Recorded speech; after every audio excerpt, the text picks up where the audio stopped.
welcome to Road to the KO, the weekly show where all of us blackfellas get together and talk about the greatest time of the year, and that is the Koori Knockout. October long weekend is the time, but in the lead up to that, we're going to talk to some great people who make the knockout what it is. And joining us for our first show of Road to the KO is a fellow who's won plenty of knockouts, played in them, and also played in the NRL, Dean Widders, playing with Redfern in last year's winning team, but also with the Narwhal Eels. How are you, brother? Yeah, great, mate, and excited to get on and talk about the knockout, one of my favourite events of the football season. Another man who's experienced the NRL for the first time this year with the South Sydney Rabbitohs. He's also won at knockouts in the past, and we're glad to have Cody Walker with us. How are you, Cody? Good, mate. I'm very excited to be here. First episode of the Road to the KO. I'm excited. All right, so what we want to do is kick off by finding out, why is this event so important to our mob all over the state? I mean, it's been going on now for 46 years, this will be this year. Dean, I'll start with you. You've probably been playing knockouts longer than Cody. When did you first start and taste the KO? So I started in 1995, and at my age I am now, that I was probably only about 6 or 7 years old, you know. So no, I was a young teenager. I played with my father. So knockout for me is family and community, and it's about representing our tribe and our hometown. And the Narwhal Eels is a special place in the heart of everyone in Armidale, and that's why it's so special to us, this knockout time. Gee, you kicked it off talking about playing with your father. That's something that kids dream of. It's certainly something fathers dream of, playing with their sons. What was that experience like? Unbelievable. I was only a 15-year-old kid, and we were playing against the Koori Boomerangs, and people up our way who know Narwhal and Koori Boomerangs rivalries. As a 15-year-old kid, and I was going in to start hooker, I remember, but I had my father next to me in the front row, and my uncle, Sylvester Cooke. Mate, I felt like I was bulletproof, and I wasn't going to let anyone down. I wasn't going to let my jersey down, and the knockout still means that to me today. Great stuff. What about you, Cody? When was your first ever knockout? First ever knockout was 2007 in Lismore for the Minderibba Warriors. Played against Semi Thaiday and guys like that. I was 17, so it was a pretty big eye opener. Yeah. They went on to win it too, that Wollumban side with Sam Thaiday. So you took on the best side that there was that year. Yeah, they were tough competition. I didn't get on, but it was great to sit on the bench. What is it like for you, knockouts? Why do you look forward to playing the event so much each year? Oh, it gets me back to playing with my family. I don't get a chance to play with my three brothers, and that's a big opportunity for me to play alongside my three older brothers and a community back home.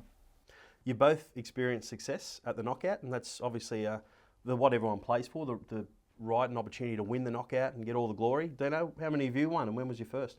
I won 4 times. I won, my first time was at Dubbo, playing for Narwhal, and I remember I was only 19 years of age, and I think it was probably the youngest team that's ever won the knockout, our Narwhal side, because Dennis Moran was our captain. He was only 21 years of age, and we had boys that were teenagers, and it was unbelievable because we'd heard about our fathers winning it when we were kids. We'd grown up hearing all the stories, and for us it was like we've achieved that stuff that we've aimed to do all our lives. And for a community like Armidale and Narwhal, where you grow up supporting them, you just want to be on that same pedestal that you hear about all the greats that grew up in that community. What does it mean to win one? And not just for the players, but for the community itself? I think the value, the strength of it and what it means is more about what you've done for your community than yourself. And I know in the times that I've won, it's just what we've brought to Armidale, the smiles we put on faces, the confidence we've given kids, the opportunities now that we now have in the next 12 months to make our community better. I think that's what it's all about. And for me, I've felt that every time I've won it, even last year with Redfern, it was just about, look at the opportunities that we've just given this community. It's fantastic. Cody, you've experienced success as well, and you've played in a lot of grand finals and experienced defeat. Tell me the experience, the both sides. Yeah, it's obviously mentally draining, playing 6 games over a weekend, and to finally win one in that third year was something that it made it much sweeter than it was. It was a great knockout in Bathurst, and we ended up winning it in 2011. Yeah. The Minderibba Warriors was the team that you won it with. Born in South Coast, but moved up to North Coast at a young age. You're playing for that community, have played for that community over the years. What has it been like switching from Minderibba now to come back and create your own team? Yeah, it's obviously been hard, but creating that community back home and creating a side back home is something that me and Ryan put together, and it's something we're very proud of. now that you guys have both experienced the NRL, the top level competition worldwide, what are the differences, Dino? You know, you've gone from playing in knockouts and growing up at a young age in community, although you have played in the NRL at a very young age. What are the differences in the two competitions? I think the NRL it's about professionalism. It's about preparation during the week and the amount of time you're putting into your training. It's about your team spirit and your team and coming together and all that stuff. Knockout football is just about courage, bravery, desperation, facing teams that are throwing 100 miles an hour at you, and spirit. It's one more on spirit than anything that you've done at training or any techniques or any trick plays and stuff like that. And you know, during NRL season, you get plenty of time to work on those things. But knockout football is so fast and so unpredictable that it's just all about spirit and what you're willing to do for the people around you. Fantastic. Cody, yourself, we're complaining a lot in the NRL days these days about 5-day turnarounds. In some cases, knockouts, you get 40-minute turnarounds. Yeah, definitely. It's hard, as I said before. It's mentally draining, you know, playing 6 or 7 games in a weekend. But I think it's a fear of the unknown. You know, in the NRL, you do a lot of video sessions with during the week, and you know, you get to the knockout and you get a 17-year-old kid who steps you silly and you know runs around you. You don't know what's going. You don't know what's coming. So I think that's a big step. And yeah, the fear of unknown is probably the biggest thing I see. Plenty of teams on the road to the KO. Team Uggs is a world's first team-supported designed Ugg boot. Buy a pair of Team Ugg slippers this Father's Day and put a smile on the old fella's dial. teamuggs.com.au is where you'll find them, or check them out on Twitter, Instagram and Facebook. Team Uggs is a proud supporter of Road to the KO.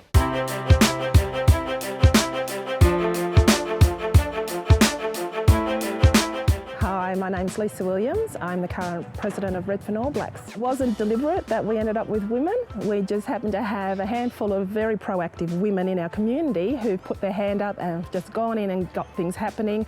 So it makes sense to get them involved in the knockout coordination. Redfern All Blacks has done a fantastic job in the last few years, which has led us to being quite successful last year in both the South Sydney Juniors District competition, which we took at the A-grade men's grand final, as well as backing up and winning the knockout as well. We've had a few players get selected in representative games and representative teams.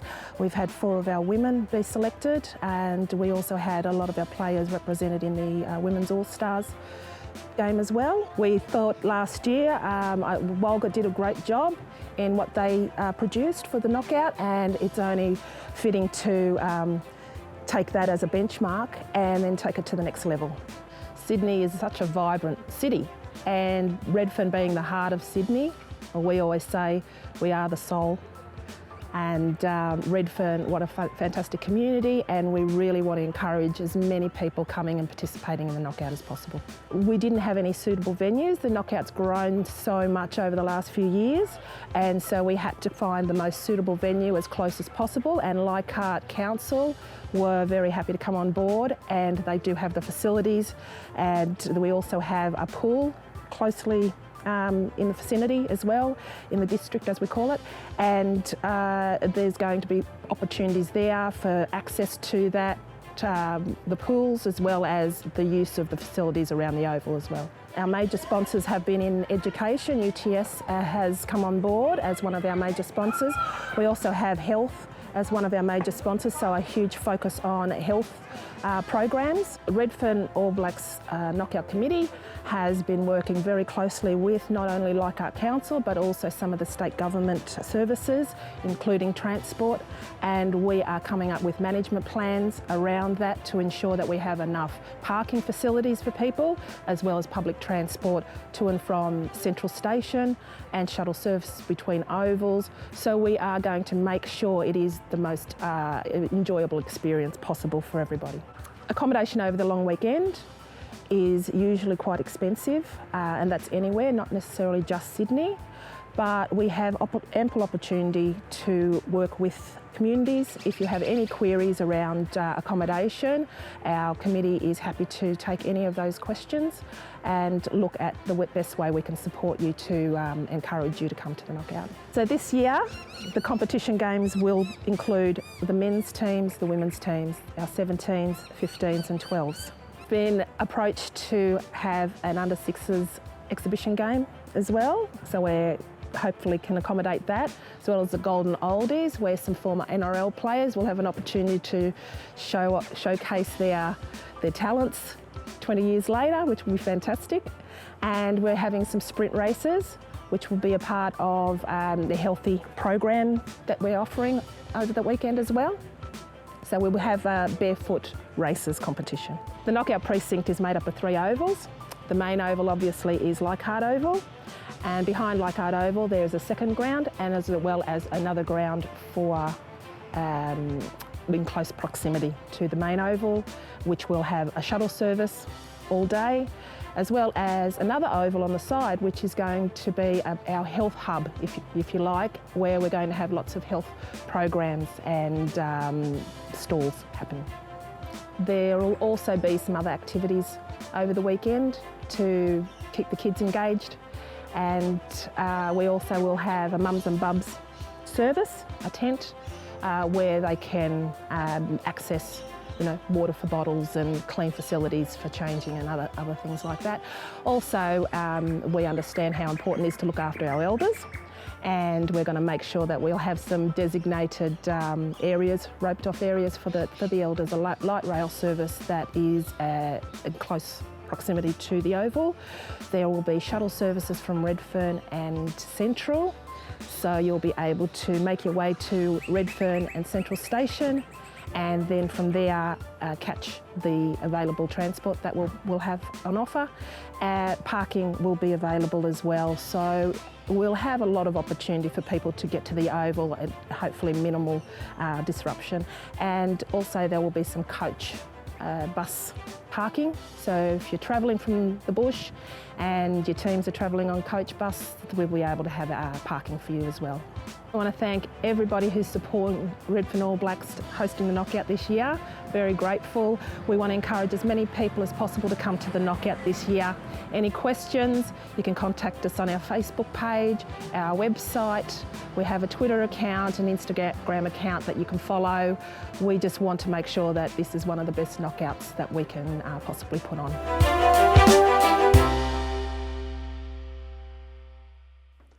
I wanted to also talk to you about that experience too. All these teams coming from all over New South Wales to come here. It's the real modern day corroboree, isn't it, for blackfellas all over New South Wales.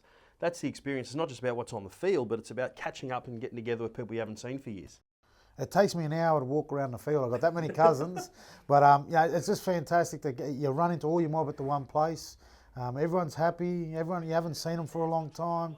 And it's unbelievable, and also the new friends and connections that you make there every year. And I get really excited about the young players that you see coming through, because that's a baptism of fire. You'll see a young guy who's got a good reputation and he's in the country or he plays his footy in city. To see him go out there and see how he performs against a big team is always a great thing about the knockout as well. You've got to take on that mentor role now, Cody, don't you? You're in the NRL now and got all those other younger kids underneath you, even though a lot of them might be family as well. What's that experience like for you being that more senior person now? Yeah, it's obviously different. I've never experienced that sort of stuff before, but we're putting in a under 17 side from Bunjalung, and it's probably the first side we've put in from the area. So we're really looking forward to the knockout this year. The teams that you like to play against, or maybe some of the individual players, the stars of knockout over the years. Tell us yourself, Dean. Who's been the real stars of knockout that you've seen where you think they're the best players I've ever seen come out of New South Wales? Well, I'm biased. I'm play for Narwhal, so I'm going to say Dennis Moran, but he's just the most inspirational player you could play with, and he's just. I've seen him cramping where he can't even stand up or he can't even move, and 40 minutes later he's back on a footy field, and not just on a footy field. He's doing everything he can to lead the way. So he's been the most inspirational player that I've ever played with and seen at a knockout. But as far as teams I love to play, it's Moree Boomerangs. In Armidale, we're taught to hate the Boomies and want to beat the Boomies all the time, and I can't wait if I ever get the chance to play them, because I know it's just going to be one of the toughest games of footy, and they're the same over there. They love playing us as well, so it's a real rivalry and it's a real respect for each other, but when you know you're playing against them, geez, it's 100 miles an hour in the game, they don't hold back. What about individually? Who are some of the players that you've seen who have been the best knockout players outside of ones you've played with? Those individual players who probably should have gone further than just what they played in their local competitions. Brett Davis, Gary Jarrett, the two of the guys, when I was a young guy, I think they taught me a lot about knockout football. They beat us in a semi-final. I was only 17 years old and we played Nambucca in a semi-final, and Brett Davis just beat us by himself the way he controlled the game, and he was one player I loved watching. The McGrady's, anyone named McGrady at the knockout, I just love them guys. But I'm really inspired by the Narwhal guys I grew up watching, like my father, Jake Widders, Derek Moran, who for me as a young kid, all I ever wanted to be as a footballer was try and be as good as Derek Moran, because they spoke about him. Sylvester Cooke was another one who's one of the toughest players I've ever seen and played for Narwhal, and we just wanted to be like them guys. And we're just inspired by our local heroes, and I think that I used that as motivation when I was playing footy as a kid growing up, trying to live my dreams at NRL. No one from Narwhal had ever done it before. Yeah. And myself and Dennis, as kids, we just wanted to put Narwhal on the map and play NRL. And yourself, Cody, some of the players that you've played with over the years that have really you've enjoyed watching and hated playing against at the same time? I don't think you can go past Dennis Murrian as being the number one player in the knockout. He's unbelievable to watch, and he's an unbelievable player. Guys who I've played with is probably Mick Young. He epitomises, the bloke that is out there for 80 minutes and he just does all his work. And Ronald Griffith and my brother Ryan, he's someone I look up to and I've looked up to for a long time. Some incredible players you mentioned then. Some of the players I'll throw out there, I have to agree. I've always said publicly at knockouts that Dennis Moran's the best player I've seen control football. Really enjoy watching him play. He is tough. Never seen him make a wrong decision on a footy field. There's a bloke down at Ulmanaro, Aaron Briley, plays centres, 5'8". He's a stocky build, but a youngish guy who could have been anything really in the game of rugby league. He's a real talent. Unbelievable talent. And he came to Parramatta one off-season when I was playing at Parramatta. And I remember Brian Smith came up to me and said, "Mate, this guy's unbelievable." I said, "Mate, I've seen him play. He could have been anything. Held the ball in both hands, offloaded, tough kid, fast, all the attributes to be. It makes you wonder what could have been if he could have lasted a bit longer in a pre-season, because he didn't hang around at Parramatta too long. Yeah. But there's some real talents, and one thing for me that drives me in my role now working at the NRL is I want to see as many of those talents make it to the NRL, because I think we all know in the Aboriginal community we've got 5 Jonathan Thurstons and 10 Greg Inglis's out there, but we just haven't been able to get them through to the top level. And over the next few years, we've got to work hard while we've got this great opportunity to make sure we do. Plenty of fantastic individual talents on the road to the KO. Boys, I want to also ask you now about what is the fabric that makes a successful team? How do you win knockouts? You guys have won them. Other teams are desperate to win them, but just can't mould the right combinations. Dean, how do you win 4 knockouts? What do you have to do around what you're building to win one? A lot of people will say preparation, but I've played with Narwhal teams where we've had 6 blokes sleeping in a caravan, and guys just didn't have any money to buy socks one year, where everyone had to go and buy their own socks before the game, and still went on and won the knockout. So I think it's leadership. I think if you've got strong leaders, that because everyone gets to that point where they don't want to give any more. They're exhausted, they're tired, they're sore. It's been a long, hot 3 days. You can't keep going. But if you've got strong leadership in your team, whether that's through your leading players or whether it's through your coaches or whether it's just your community demands that success, or support you that much that they're going to drive you towards anything, you just need that leadership. And I've seen that in the teams that I've played with that won the knockout. The leadership is the thing that you get blokes to perform to another level when the leaders are taking that charge. What have you experienced in your time, Cody? Leadership's one that Dean says, but what about the style or the way people play to win knockouts? I think it takes 25 players to win a knockout. I don't think you can go there with the 13 best players and then think you're going to win the knockout. I think it takes a good squad to win it, and a simple game plan. I think kick it long. I think with Minder we had a very simple game plan. We just kicked behind a lot of teams and we tried to you know, muscle up in defence, and I think that's what caused our success in the 2011 knockout. You guys are used now to playing in front of television cameras and, you know, in the NRL. What about some of the guys who are playing for the first time with cameras on them? What goes through those guys' minds? Do they talk about it pre-game? We've got field one now, we've got the camera game. What are they like? I think everyone sort of, you know, loves to play on field one because, you know, the family that don't get to make the knockout, they sit there and watch it and they're cooing and stuff like that. So I think a lot of the young kids love that, and even, you know, the older boys love playing on field one. Yeah. Mm-hmm.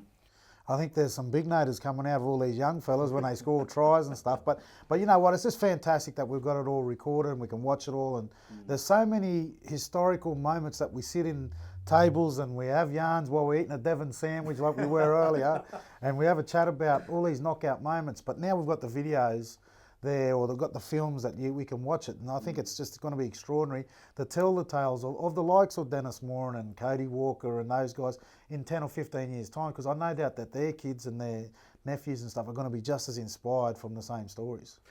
I want to have a chat with you guys about the pressures that there are from community around knockout as well, because I know there's plenty of players out there right now in the weeks leading up to the knockout who probably don't even know who they're playing with coming up to the knockout. You know, they may have, you know, they've been playing in the city or, you know, playing in bush, but their mob's tying them to their own teams, or family want them to play someone else. How challenging and tough is it for some people to make the decisions as to where they play knockout?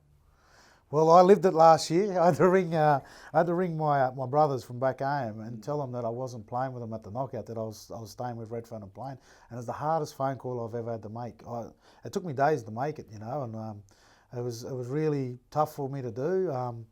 And then you've got that community aspect where they're all worried about who's in that team, who are the players that are getting picked and who's missing out.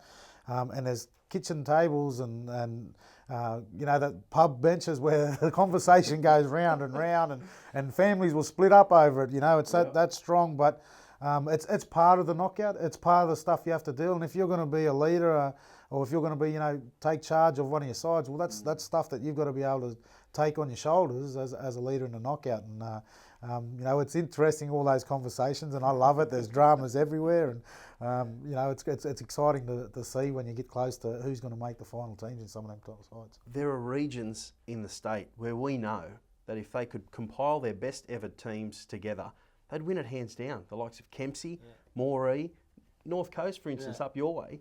If they could somehow get it together, the rest of the teams would be petrified of drawing them. I think Kempsey's one that if they came together and had one good side, I think they'd be hands down. You know, they'd be the team to beat. But I'm not sure what happens up there in Kempsey, but that's what we're trying to do in Bunjalung. We're trying to get one good side and create that, you know, community side. The Timber Cup's supported that, hasn't it, in more recent time? That northern-southern Bunjalung game that was played up in Lismore the last 4 or 5 years. That's been quite a great concept. Yeah, it's a great concept. I haven't been up there yet, but I want to get up there and watch a game. I think it's like a knockout game, I think, so I'd love to get up there. Well, I can tell you from personal experience, I've called those games. They're tough games, really good games of footy. But that's what it's about. That's the region about trying to bring the teams together and get it right, because even up into the very final minutes, players could change their mind. And that's what happens up the road to the KO. Here on the road to the KO, I just also wanted to talk to Dean about a tragic incident that happened back in 2008 up on Tweed at Kingscliff at the event. I was being part of that. It was my first ever year of calling the knockouts for NITV, and only NITV's second year, and the unfortunate death and passing of Alf Atkinson, who was a real star front rower for Narwin at the event, and in the semi-final came off the field suffering chest pains and unfortunately went to hospital and was pronounced dead that day. Dean, for me, that's the most challenging experience for me at the knockout as an onlooker and someone involved in the coverage. I can only imagine how tough it was for the community of Narwin and his community down Kempsey Way as well. But how challenging was it for the guys at Narwin that day? Yeah, it was devastating, you know, what had happened and how it all unfolded. And he was such a lovable guy, you know. He was a lovable guy, and he meant so much to all of our team, you know. And when it happened, football was the last thing that any of our blokes were thinking about.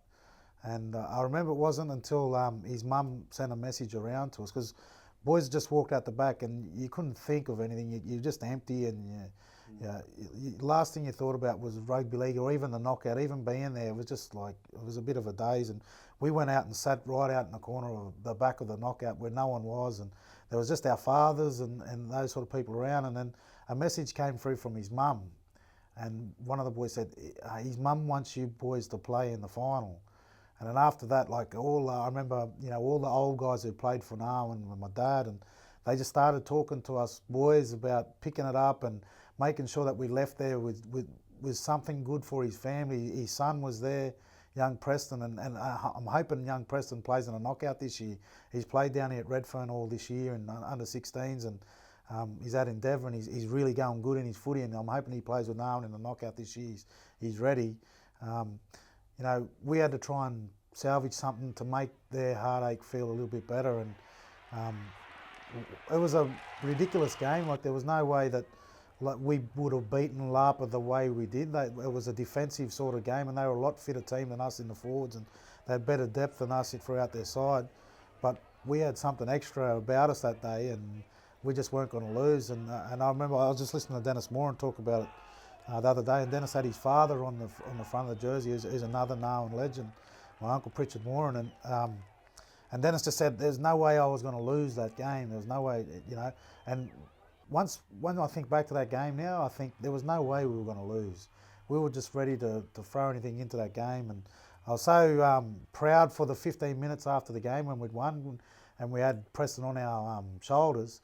But I remember leaving the ground after that, and I stayed at Tweed Heads that night, and I couldn't sleep.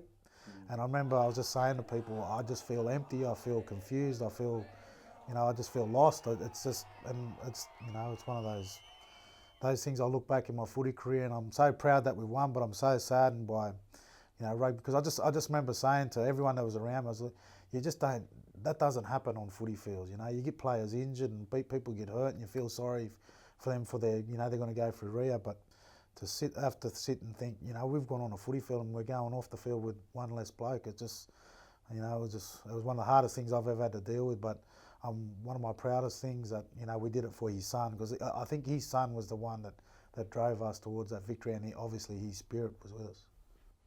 Beautiful stuff from Dean Widders. Experienced that tragedy in 2008. We're getting a lot better, aren't we, around the knockouts, around looking after our health and preparing for it. They've got statewide now lead-ups to the KO. We're doing health challenges and really preparing to make sure our people are healthy. And Cody, it's so important that our mob are looking after themselves, especially if they're getting ready to play in Carnival, so that they're at their most physically fit, ready for October. Yeah, definitely. We're probably doing a mini pre-season at the moment back home. It's very important that we get the fitness and the looking after ourselves together, because as I said before, it takes seven games to win a knockout, and you're mentally drained by the end of it. As we get ready for the knockout this year, what are you looking forward to this year? It's another new year. I mean, you're getting a bit older. Your community's put their team together, so you're looking forward to watching some good footy from your fellas. But what are you getting ready for this year? Can't wait to put on the blue and gold jersey. I didn't get to do it last year, so I can't wait to do it, and I'm really looking forward to that. And we've worked hard up there in Armidale to bring our community together with some of the initiatives we've run away from the footy field. We run a camp just recently for leadership at the university, open up opportunities up there. The boys had a golf day to for some of the old guys and promote health. So I'm looking forward to putting on the blue and gold jersey. And for me, it's one of the best feelings, whether you win the knockout or not. You just feel like the knockout's what it's meant to be when you wear your hometown jersey. How many years you got left in you? None. I said that 10 years ago. I got none left in me. My knees are shot, my shoulder's gone. I shouldn't be playing, but I've got a dream of playing with my son. I want him to play with Narwhal, and I want him to learn about football the way I got taught about it.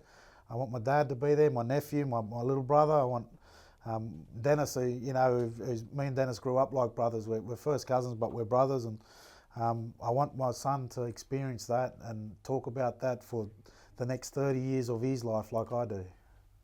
Got a new coach this year, one of the old boy from Minda Ronald Griffiths, is helping out up there at Bunjalung Bagel, and obviously you'll be helping out the team getting ready for this weekend, for that weekend as well. What's exciting this year? Next year in for Bunjalung Bagel? Yeah, so a lot of the boys didn't play, the last couple of years, so it's our second year in, and we're looking to keep the same sort of side. So get a bit of cohesion and stuff like that. So we're looking forward to it. Boys, I'm looking forward to the knockout coming up October, long weekend. But I hope you enjoyed our first ever Road to the KO. Did you enjoy yourselves? You looking forward to it? Yeah, can't wait. Had a great time, mate. And I'm hearing some stories about their team this year. They're going to be the team to watch, aren't they? The Bunjalung Bagel and Laperoos.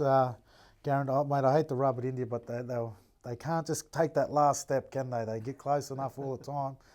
What is it, Cookie? This could be the last time Dean Widders takes foot in Road to the KO. First and last ever visit from the fella from Nolan.